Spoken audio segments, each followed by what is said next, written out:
Bakit nga ba tahimik ang bata ang isang individual? Maraming bata ang dumaranas ng pagiging tahimik o mahiyain habang lumalaki, at normal lang ito.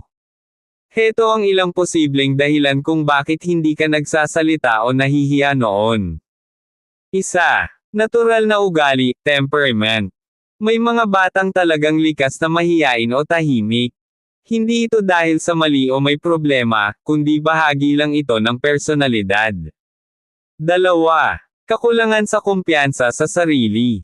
Baka natatakot kang magkamali o pagtawanan, lalo na kung may mga pagkakataon noon na pinunaka o hindi ka naintindihan. Tatlo. Kapaligiran sa bahay o paaralan. Kung tahimik din ang pamilya mo o hindi masyadong hinihikayat ang pagbibigay ng opinyon, pwedeng lumaki kang sanay na hindi nagsasalita. Apat.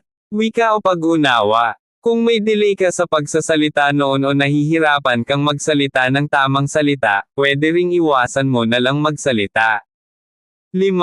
Mas gusto mong obserbahan. May mga batang mas gusto munang manood at makinig bago sila magsalita.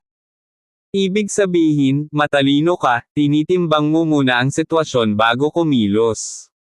Pero ngayon, kung mas malakas na loob mo ngayon, ibig sabihin nag-mature ka na at natuto kang lumabas sa comfort zone mo. Ibig sabihin, lumalakas ka, at hindi ka na kinokontrol ng hiya.